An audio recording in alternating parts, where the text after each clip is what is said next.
Chapter 1 The Iron World. It had become the 20th victory anniversary by the Reich over the Allies. The people in the former capital city of Berlin, now called Welthauptstadt Germania, had assembled and nearly filled up all the streets of the mighty city. The sun shined bright over all. Prepared to see the glorious Führer, 20 fighter jets escorted the white-colored private Heinkel plane carrying the 72-year-old Adolf Hitler. The plane began descending down over the skies above towards the Germania Tempelhof airport, where a largely assembled division of SS and Wehrmacht units stood lined up. Finally, the Führer's plane had landed and parked on the runway. The door opened up, and out came 5 SS men, 2 Wehrmacht officers, and finally the Führer himself. The assembled SS and Wehrmacht divisions saluted him as he descended down the stairs and onwards into his personal open black car, together with 20 other black-colored military cars. The Führer entered, and they all drove into Germania. The people cheered and howled in joy as the Führer smiled and raised from time to time his right hand.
In the year up to 1962, America rebuilt itself.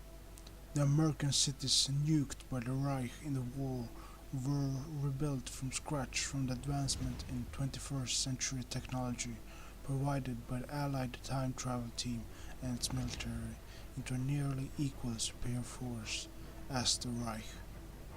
In 1943, the construction of the London Wall surrounding the entire city was finally finished. By then, it had already become a nearly complete citywide prison.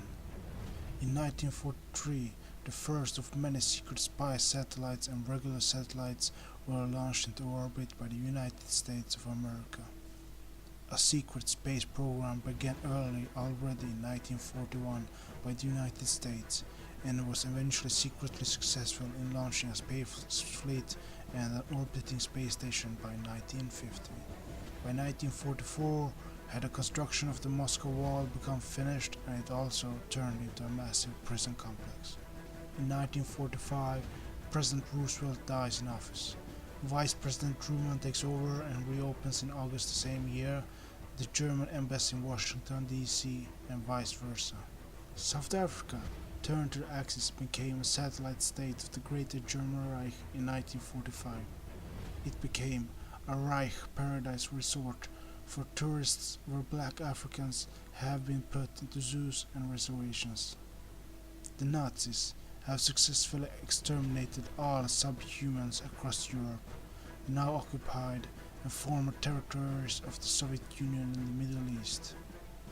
An organized resistance against Benito Mussolini, the fascist leader in Italy, ousted and killed him in 1941 after their several defeats against the Allies, leading to Italy joining up with Allies, but are eventually crushed and occupied by the Third Reich. By 1946, the Third Reich turned against Finland, Hungary, Romania and Bulgaria. By 1950, had Ireland, Switzerland and Sweden become occupied. Spain and Portugal have a neutral alliance with the Reich and has as well enabled Nazi racial laws. A massive Nazi space fleet orbits the planet, where 2 moon bases and a 3rd Mars base was eventually successfully established by the summer of 1947. All the concentration camps have been dismantled and turned into military bases, and all documents regarding the final solution have all been burned. The people of the Reich are unaware of the truth and believe that the Jews and Slavic people were all sent away to Madagascar. In 1947 began the construction of the intercontinental transportation network across Europe, with a center in Berlin. Superfast trains going through both above and underneath the ground, directly to the former major capitals of Europe. Life is peaceful in Europe. The SS has gained more power. By 1950, India, Western China and Siberia still remains in Allied hands, resisting the Axis forces. Africa is in total Axis control. Chapter 2: The Plan. Welthauptstadt, Germania, the Greater German Reich. The sun shined bright over Germania as Hitler sat in his office overlooking a map over the Reich with the SS Reichsführer Heinrich Himmler. Suddenly, 2 lower-ranked armed SS soldiers led by an SS Obergruppenführer marches through the hallway towards Hitler's office. The SS Obergruppenführer is carrying a black briefcase with him. They arrive. The doors are open up. The SS Obergruppenführer enters by himself and salutes his commander-in-chief. Hitler and Himmler turns around. The doors are closed. Mein Führer, Reichsführer, I come with vital information from a spy network in America. Our spies amidst American intelligence have just reported that they have been successful in cracking access to the secret codes for their defense shield. We can finally attack.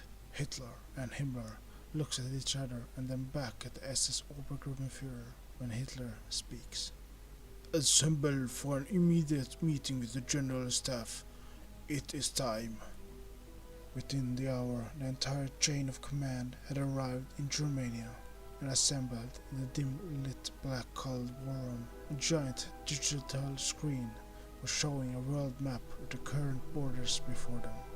A high-ranked 6-star general of the Wehrmacht, General Walter Klopst, stood before them, holding a tall pointing stick, and began speaking. My Führer, Generalen, Operation Adler will consist of a total of 20 million soldiers by air, sea and ground forces in 4 phases. In the first phase of the invasion, 3 missiles carrying EMP bombs will be strategically launched and exploded over America, primarily above the Midwest and East Coast. Then an armada of nuclear-armed V-6 rockets designated for military bases and major cities will be launched. The following cities are to be targeted: Atlanta, San Francisco, Phoenix, Chicago, Dallas, Fort Worth, Houston, Philadelphia, Detroit und Denver. The second phase consists of ICJBs and ICFGs, which will carry smaller nuclear payloads and drop them on further designated military installations and smaller cities. The main military hub of the east coast of the United States being the Pentagon in Washington, D.C. The fourth and final phase consists of a complete attack by our naval force. We expect heavy resistance, but a total capitulation within 6 months. Our embassy in Washington, D.C. will be ordered to burn all documents and leave during the night to the 4th of July. All exchange students from the Reich will be ordered back in the days prior to the invasion to make sure they do not become killed in the initial invasion by the Americans. We expect a large support from the southern states in both helping our SS squads in the carrying out a liquidation of Negroes and Jews, along with assisting with our struggle against any American allied forces. The Fuhrer stood up, and the men followed and listened to what he was about to say. Very good. At 0300 hours on the July the 4th, we will commence Operation Adler. The final hour is at hand. Long live the 1000-year-old Reich. Heil! Chapter 3 Invasion. Washington, D.C., 4th of July, D-Day. President John F. Kennedy woke up next to Jackie. The sun shone through the sides of the drapes as the 4th of July had finally come. Morning, said Jackie as she smiled joyfully towards her husband. Morning, replied John. As John gets prepared and served his breakfast, Robert Kennedy, his brother, comes rushing in. John! Robert, what's the matter? Asked Kennedy. It's the German embassy. They all left. I just received word that there is no one there. What? Robert replied. Apparently they all left in the middle of the night for the airport while a Lufthansa airplane waited for them. Huh? Get me Germania at once. I guess my day today won't be as joyful as I expected it to be, said John. President Kennedy departs the table and gets dressed in the Oval Office while he awaits the answer from the Führer in Germania. As the minutes pass by, President Kennedy gets anxious, hangs up, and looks up at Robert. The ambassador and the entire staff have left no answer from Germania. I fear they might attack us, John. You think they could have succeeded? The president asked. In what? Replied Robert. Cracked our defense shield system codes, said the president. No, they couldn't. Unless they've gained supporters from our side, said Robert. The president calls the Pentagon. This is the president. Tell General Eisenhower and Patton to get to the White House right away. 10 minutes later, the two six-star generals arrive at the Oval Office where they are met by a concerned President Kennedy. Mr. President, Generals, we have a situation. It appears that all personnel over at the Reich Embassy have left last night and they might be preparing to attack us. What? Said Patton. That would be suicidal of them, sir, said Eisenhower. President Kennedy replied. That's what I thought of as well, but I and Bobby suspect they might have gotten the agents infiltrated amidst our military intelligence and somehow accessed our defense shield. I'm ordering both to investigate this immediately and have the entire military force in our possession to stand by for enemy engagement. Yes, Mr. President, we see to it right away, said Eisenhower. Now, gentlemen, if you excuse me, I have an anniversary to speak. The free people of America had gathered around the streets of each town and cities across the nation to celebrate once more their Independence Day. President Kennedy stood in front at the podium behind a protective shield in front of a sea of people, eagerly waiting for his speech. The time had finally come, and President Kennedy began to speak. My fellow Americans, ladies and gentlemen, over 20 years ago we signed a peace agreement with Germany, as we at that time were unable to properly fight back as the enemy laid waste to Midway Naval Base and Air Base in the Pacific Ocean, San Francisco, Norfolk and Pearl Harbor, with atomic weapons and could only at that moment stay at defense instead of offense. However, we were successful in establishing time before any further bombs could be dropped over our great nation, a defense shield which still holds to this day. The Second World War is long over, where the Axis forces won and we lost. Millions of people lost their lives in the aerial bombardment by the new types of weaponry loaded with atomic weapons and finally conquered. Even though we lost the war and withdrew from the Allied war effort, we are still free, living in a free nation. Yes, it's true that we have our troubles in the South, but as Americans we always overcome and persevere. Today is a special day for all Americans, especially in these times. 187 years ago, our forefathers began a revolution against a far superior enemy, both in numbers and technology. But through our mutual belief in liberty, that all man is created equal, we persevered and fought back until we had achieved our independence in our own nation.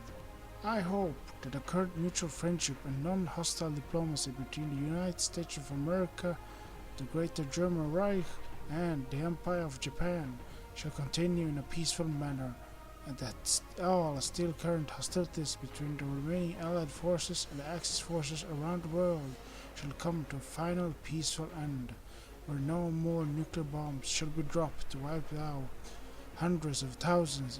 What kind of world will we have if a third world war were to break out? A world in ashes and a sky of constant darkness surrounding our planet, preventing solar radiation that provides us with life and heat.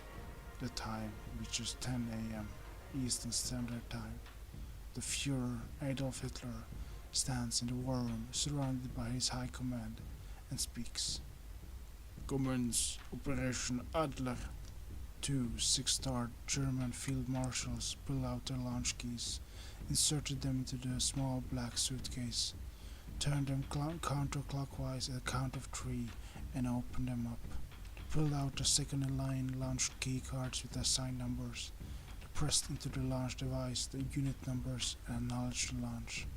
The Führer pulled out his own launch card and pressed in the numbers. The sealed launch button opened up as all his final numbers had been confirmed. He looked around at his general staff with a fierce look and then finally pressed the button. The orbiting planetary Reich Earth missile system launched the 3 EMP missiles towards America.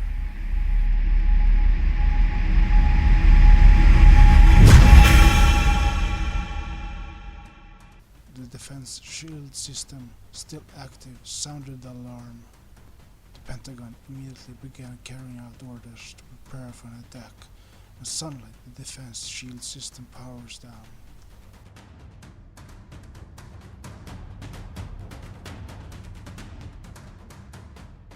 Dwight D. Eisenhower and several other high-ranking generals stood in the heart of the control room of the Pentagon. Over 100 lower-ranked communications intelligence officers sat before small laptops, monitoring all aspects of communication and military activity. With 50 screens and one majestic screen centered in the room, were positioned at the far end of the room for all to see. Suddenly, as the defense shield system shuts down, a silent alarm sounded.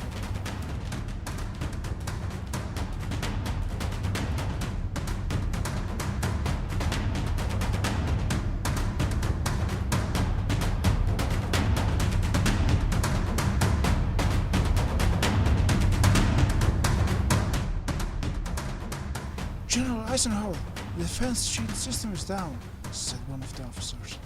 What? Said General Eisenhower. We're unable to reboot the system.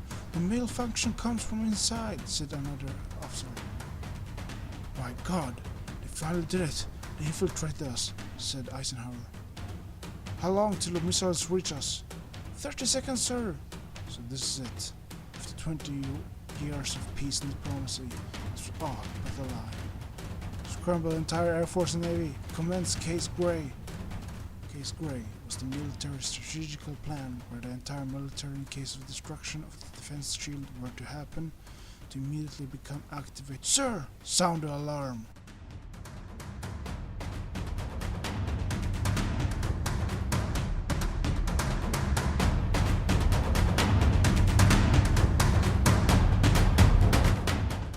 The Secret Service is told through the earpieces of the situation and rushed up to the podium where President Kennedy finally ends his speech with the words, I believe that we will never see war on our shores again. The Secret Service agent grabs the president and rushes him away as the guests and journalists looked worrisome and surprised when suddenly the nationwide alarm was sounded.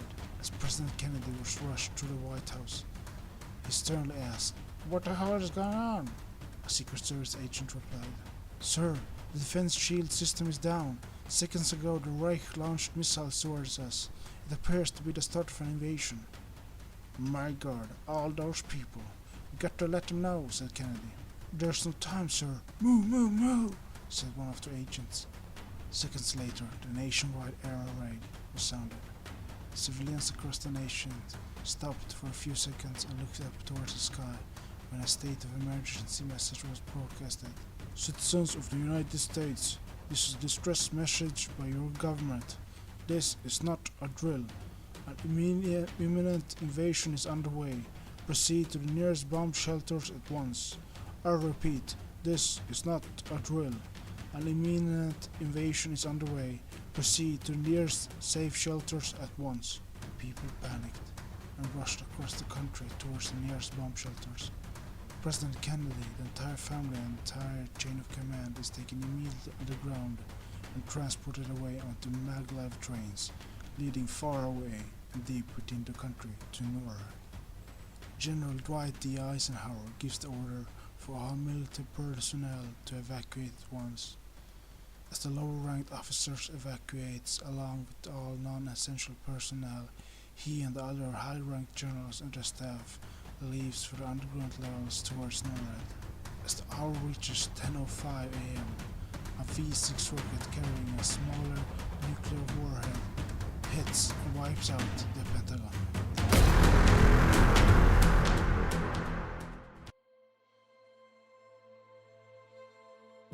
At 10:15 a.m., the still unsheltered people across the northeast coast of the United States begin seeing in the distance a massive black wave of planes approaching them. Minutes later, the massive fleet of ICFJs drops down from the sky across the entire northeast coast onto the stationed military vessels and obliterates them. The secret fleet of space-fighter jets are launched from Area 51 towards the incoming Nazi Luftwaffe. A fierce air battle eventually erupts mainly over the skies of Washington, D.C., New York City, and Boston. Each battle that's carried out is won by the Nazi war machine.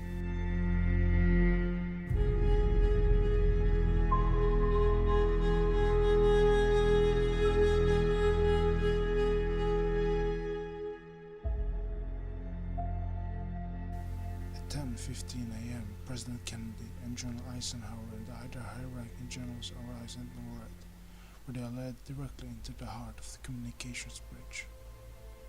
Being inside a mountain and deep underground, the base does not sustain any damage from the initial missile attack. Mr. President, General, report.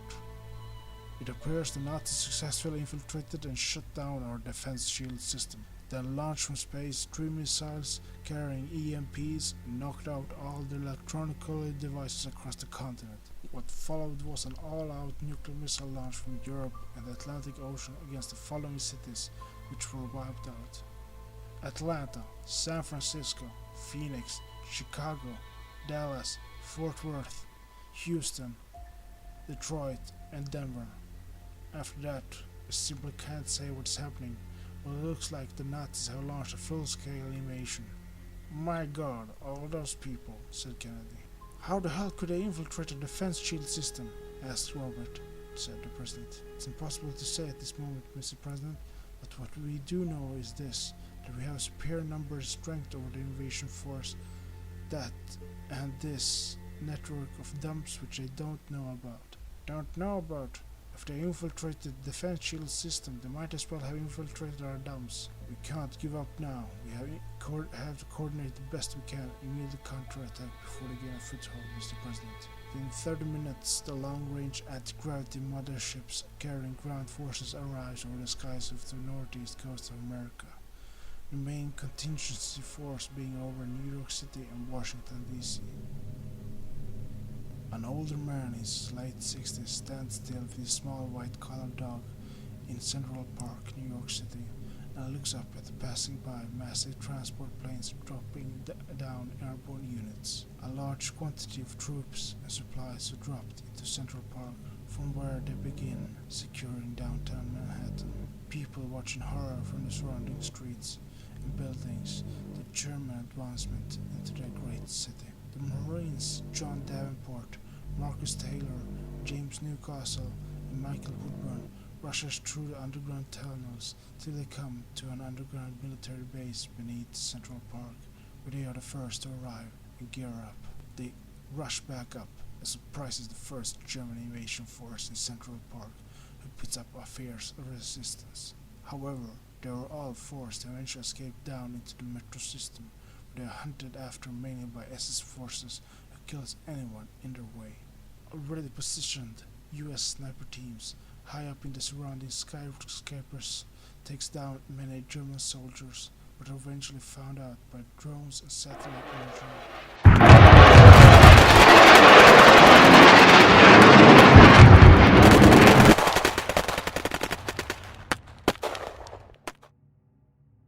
Unable to fight back, the Nazi invasion is successful. In New York City, the people stood in awe as they saw the massive Nazi armada filling up the sky.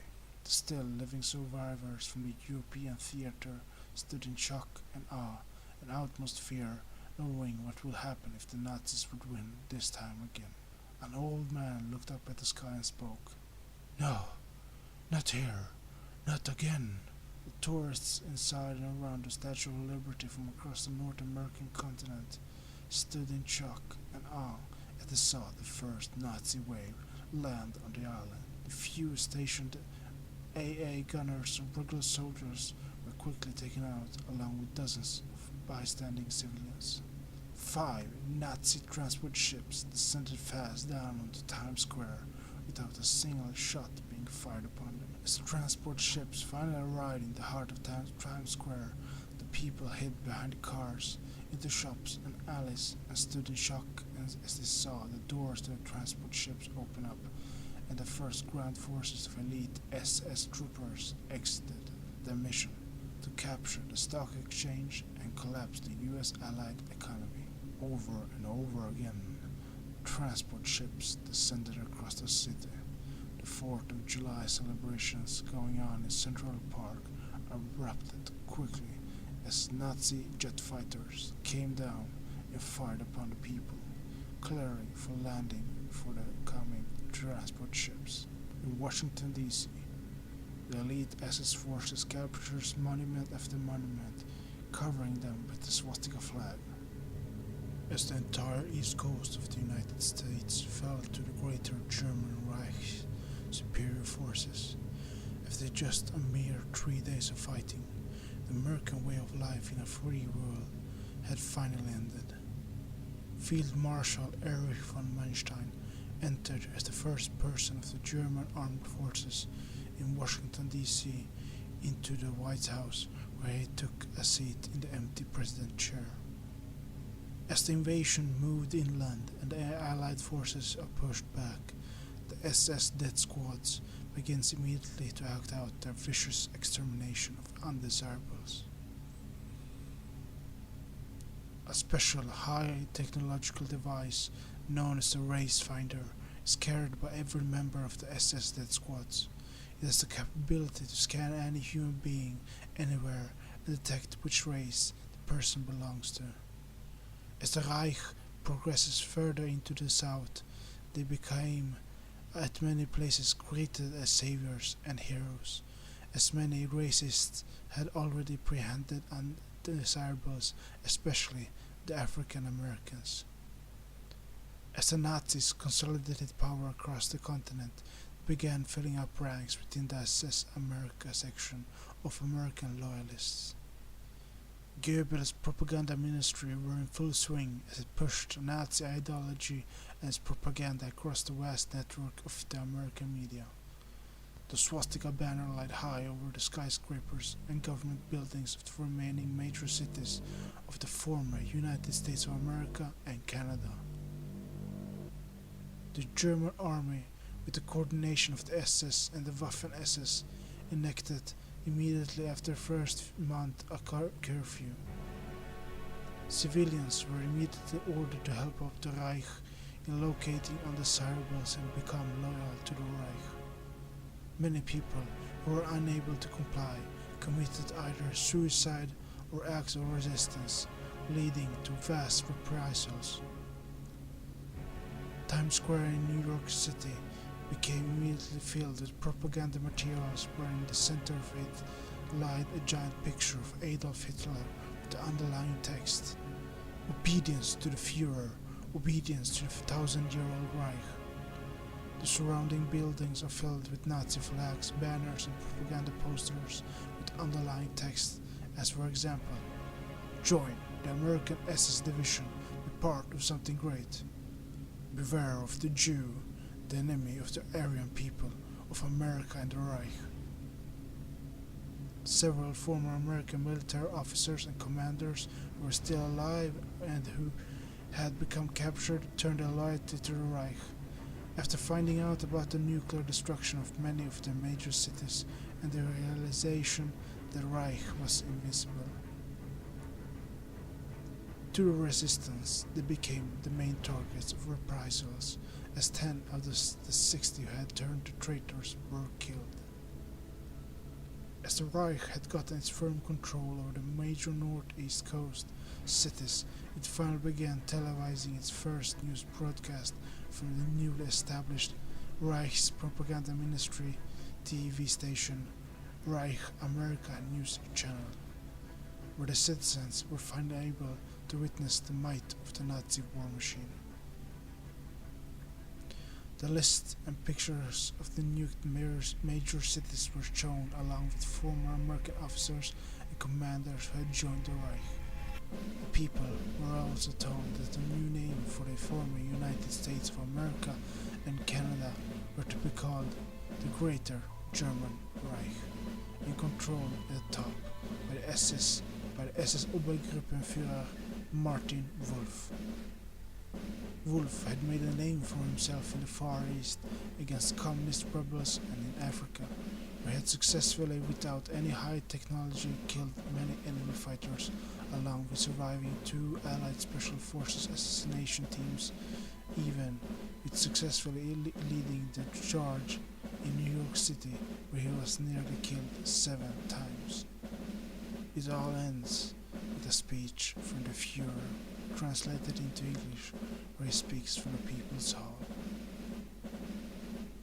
In order to completely gain control over the vast land and massive population, the Nazis began immediately exterminating people, taking very few prisoners of war. Within 6 months, Had the Nazis pushed back the US military all the way to the Rocky Mountains, where Dwight D. Eisenhower leads a last massive counterattack that eventually fails within the month.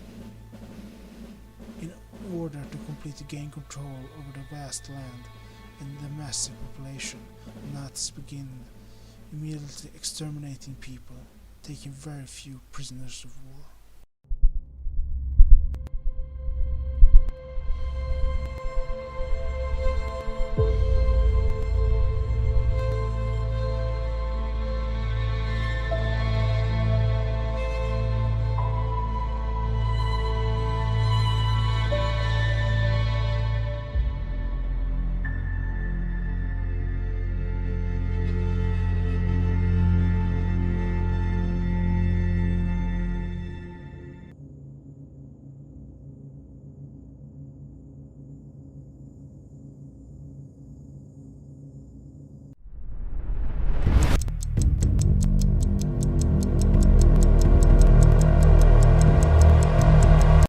The last battle.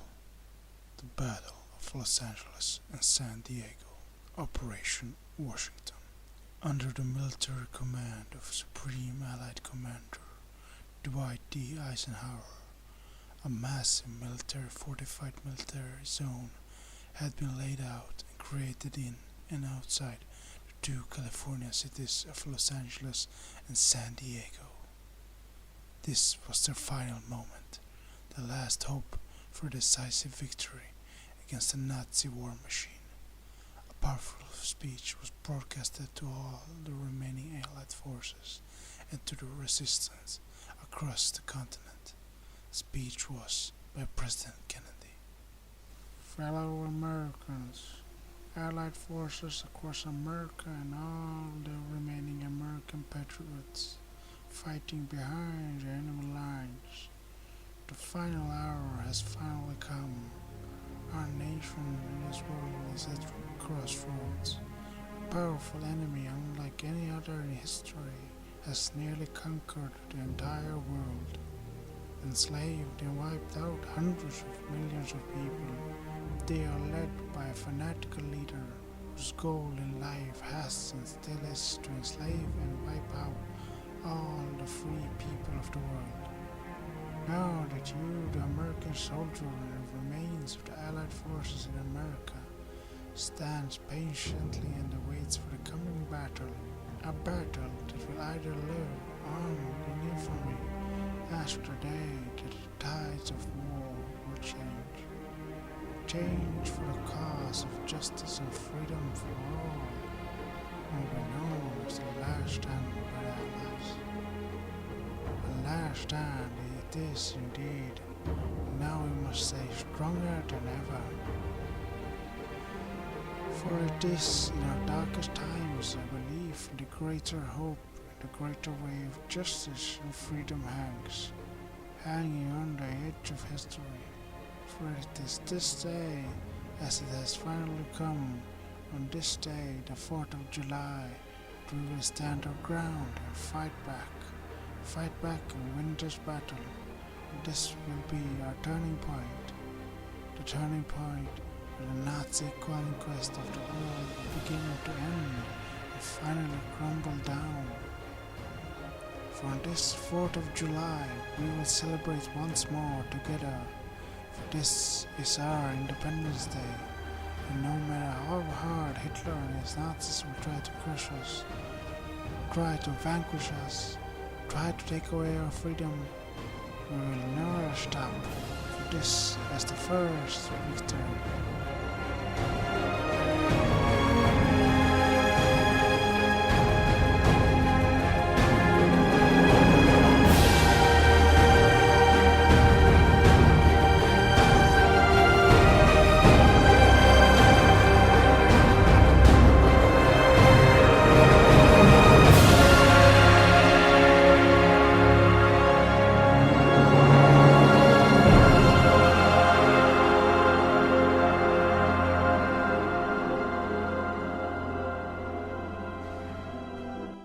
The soldiers' low morale had been changed to a feeling of joy and hope Even if they still knew what was about to happen, they truly believed that this would be the first of many victory over the Nazis. As the sun slowly rose up over the horizon, dawn had come. It was the 4th of July, Independence Day. The Reich space fleet was in orbit above California, ready to strike down below with their laser cannons and their space fighters. The fighter jets and bombers of the Luftwaffe were on their way. The panzers and the soldiers of the Reich began moving towards the Allied positions.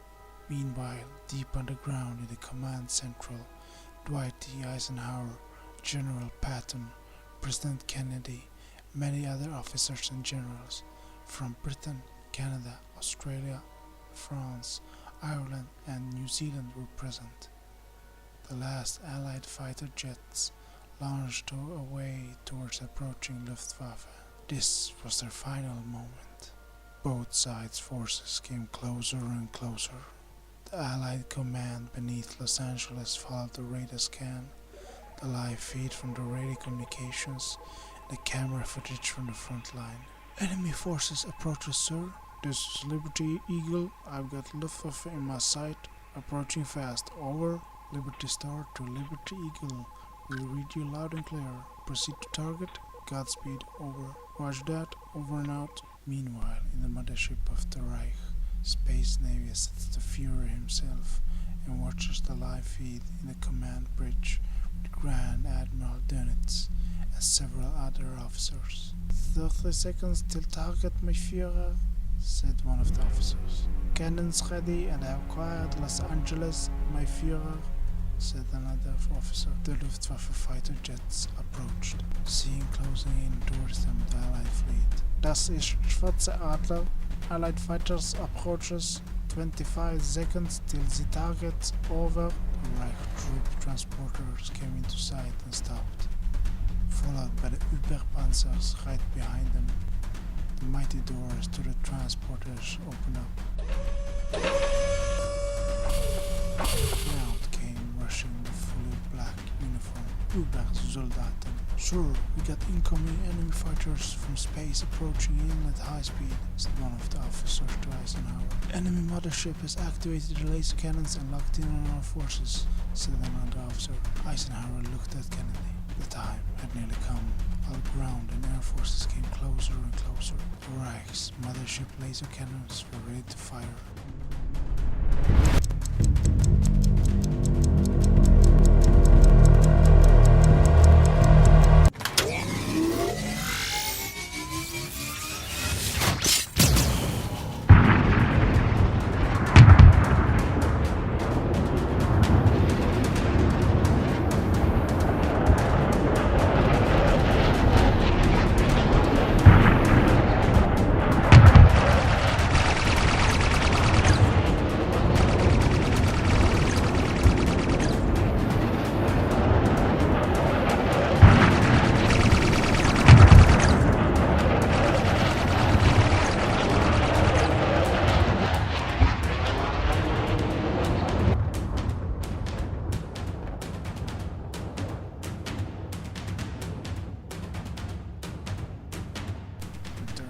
Laser cannons aimed at the Allies below from the Reich's mothership. Another space fleet suddenly jumps out in sight of them.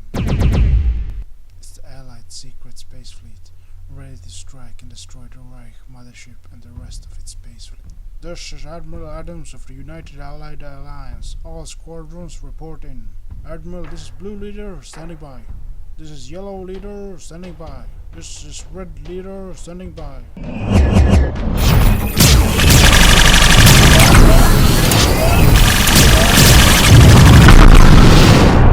A large enemy space fleet has jumped out from hyperspace, my Führer, said one officer. Target their main ship with the laser cannons, said the Führer. Before the mothership was able to fire away, another single Allied small transport ship jumps from hyperspace inside its hangar bay. My Führer, it appears we've been boarded by the enemy inside the hangar bay, said one of the officers. Send in the Uber soldiers. Now! Mach schnell! Yelled out the furious Hitler. The door to the Allied transport plane opened up, and out came running with 20 Allied commandos. Their mission, to take out the ship and Hitler. The commandos split up into two teams, one headed towards the engine room and the other towards the bridge. My Führer, it appears that the Allied boarding party has now split up into two groups, said one of the officers. Where is the Uber soldiers? Yelled out the Führer as a team heading towards the bridge. 20 Uber soldiers appeared and began unleashing their weapons upon the Allied team. The Allied team ducks for cover and jumps towards the Uber soldiers, four small ball-shaped white-colored grenades. In 1 second, the grenades goes off and kills all the Uber soldiers at once. My God! Said one of the officers. What is it? The Führer asked. The Uber soldiers have been killed, my Führer. What? That is impossible. As the battle continued down in California and in orbit of Earth, the second Allied team finally reached the mothership's engine room and began planting smaller but extremely powerful chargers around the blue-colored core.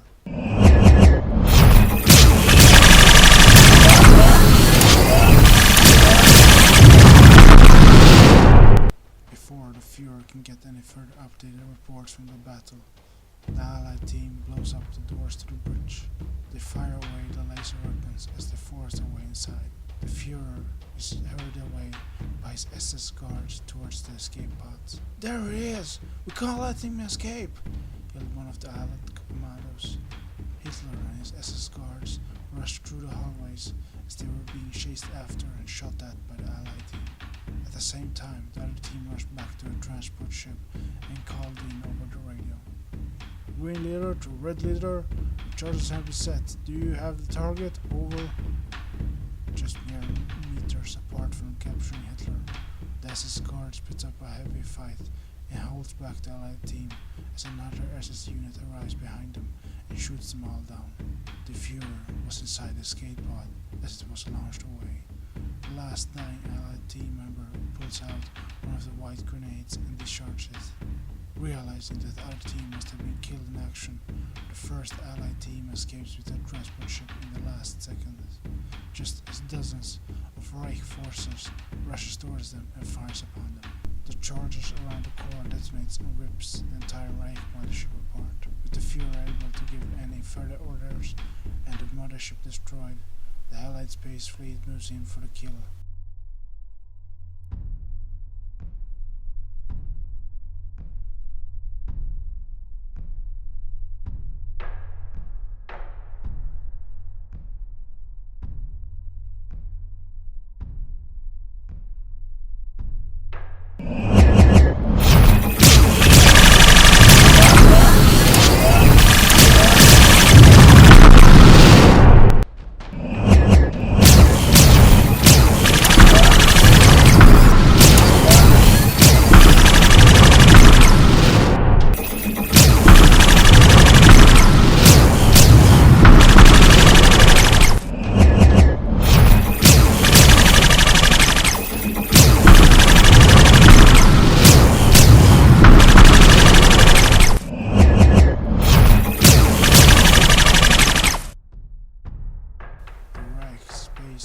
Completely obliterated by Allied top-secret superior weaponry. This was the moment the Allies had been waiting for. This is Admiral Adams to Allied ground base. The Reich mothership has been destroyed. I repeat, the Reich mothership has been destroyed. Moving in now for the attack on Los Angeles. Over. An officer replied back. We read you loud and clear, Admiral Adams. Proceed to target. The destruction of the orbiting Reich space fleet can be seen from the ground. The Reich ground command looks up in shock. Over the radio, a message is received. The mothership has been destroyed. An Allied space fleet has arrived and is annihilating our fleet, said one space fleet officer. Commander, it's the Führer. He managed to escape the mothership. The Reich commander of the California offensive looks to an officer and gives the order. Activate the machine. Target the fleet and fire. Yes, Commander, replied the officer. The Reich's most secret superweapon is activated. 30 dark red colored thick lasers are aimed out toward the sky, forming a unified massive laser beam, targeting the Allied space fleet and fires away. "Admiral, the Reich has targeted us. They're about to fire directly at our ship," said one officer. "Fire the Solos weapon at their position," the Admiral ordered. The main battleship of the Allied space fleet fires away, a light blue single laser-like shot at the point of origin of the Reich's superweapon. The Allied superweapon hits, and a massive explosion annihilates the larger part of the Reich's forces and the headquarters of the California Reich campaign. Descending down over the battlefield is the smaller Allied space fighters and fires away at the remaining Reich's ground forces, with their entire space fleet annihilated. The chain of command in California and their fuel missing, the battle is finally won by the Allies.